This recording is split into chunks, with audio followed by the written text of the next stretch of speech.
আসসালামু আলাইকুম। Islamic motivation স্পিচের তৃতীয় ভিডিওটিতে আপনাদের স্বাগত জানাচ্ছি। এই মুহূর্তে আমি ইসলামের নারী স্বাধীনতা ও অধিকার শীর্ষক কিছু গুরুত্বপূর্ণ তথ্য আপনাদের সামনে উপস্থাপন করব ইনশাআল্লাহ।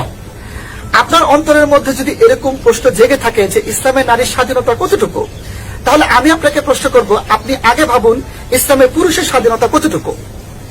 লক্ষ্য করেন, একজন পুরুষ কি ইসলামে স্বাধীন? একজন পুরুষ কি আসলে সমাজে স্বাধীন?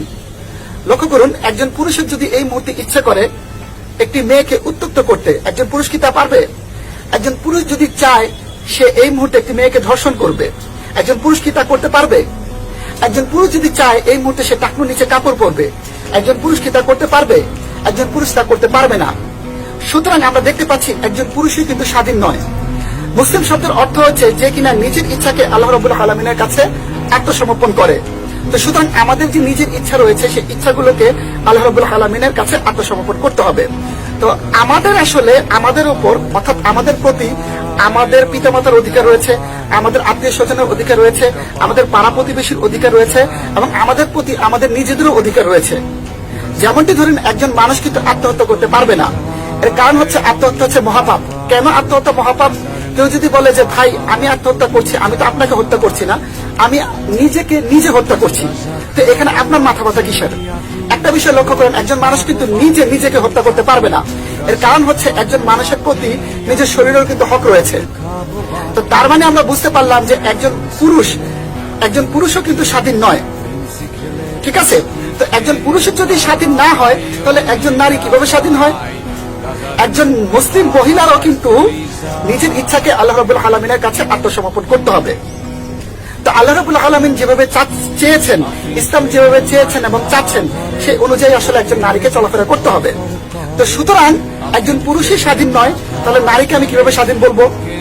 এইবার লক্ষ্য করুন, এইবার আমি এই মুহূর্তে একজন নারীর অধিকার শীর্ষক কিছু গুরুত্বপূর্ণ তথ্য আপনাদের সাথে শেয়ার করার চেষ্টা করি।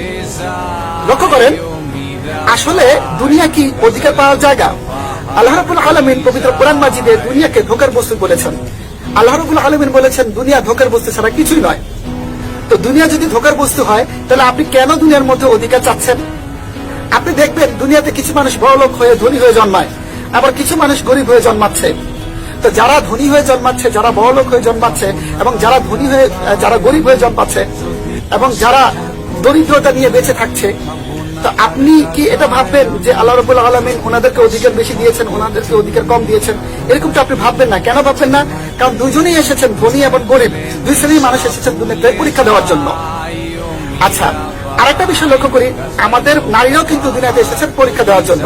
আমি এমন অনেক নারীকে দেখেছি যাদের কোনো কাজ নাই, বাসার সমস্ত কাজ বুয়ারা করেন। তাদের কাজ হচ্ছে টেলিভিশনের সামনে বসে থাকা, এবং টেলিভিশনের সামনে বসে থেকে নাটক দেখা, টিভি সিরিয়াল দেখা, এবং সপ্তাহে বা মাসে মাসে মার্কেটিং করা। এবং আমি এমন অনেক মহিলা দেখেছি যারা কিনা দিন রাত পরিশ্রম করেন। তো এখন বিষয়টা হচ্ছে আল্লাহ রাব্বুল আলামিন প্রত্যেকটা মানুষকে প্রত্যেকটা অবস্থান থেকে সৃষ্টি করেছে পরীক্ষা দেওয়ার জন্য।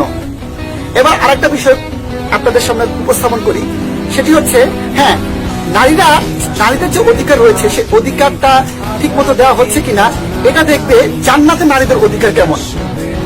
নারীরা এরকমটি প্রশ্ন করতে পারে যে হ্যাঁ, জান্নাতে আমাদের অধিকার কেমন? কারণ দুনিয়া হচ্ছে পরীক্ষার জায়গা, আর জান্নাত হচ্ছে চির শান্তির জায়গা।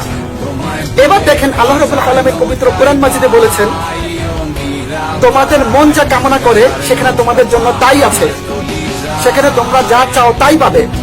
তো সুতরাং একজন নারী সহ একজন পুরুষ জান্নাতে যা চাইবে তাই পাবে। তাদের মন যা চাইবে জান্নাতে সেখানে তাই পাওয়া যাবে। তো এখন আপনি একটা বিষয় লক্ষ্য করেন, আপনি যদি যা চান তাই পান, তো এখানে তো আপনার অধিকারের কোনো ঘাটতি থাকে না। তো সুতরাং আমরা দেখতে পাচ্ছি জান্নাতে কিন্তু নারীদের কোনো অধিকারের ঘাটতি নেই। হ্যাঁ, আমি এটা বলছি না যে দুনিয়াতে নারীরা অধিকার কম পাচ্ছে। আল্লাহ রাব্বুল আলামিন কাউকেই আসলে কারো উপরই জুলুম করেন না। দুনিয়াতে নারীরা আলহামদুলিল্লাহ যেরকম অধিকার পাওয়ার কথা সেরকম অধিকার পাচ্ছেন। কিন্তু আমি বলতে চাচ্ছি, দুনিয়ার দৃষ্টিকোণ থেকে আপনি কোনো কিছুকে মূল্যায়ন করবেন না, কারণ দুনিয়া হচ্ছে পরীক্ষার জায়গা। আপনি মূল্যায়ন করবেন আখিরাতে আপনি কি পাচ্ছেন। আরেকটা বিষয় বলি, নারীদের ক্যারেক্টারটা হচ্ছে একটু কমপ্লেক্স ক্যারেক্টারের।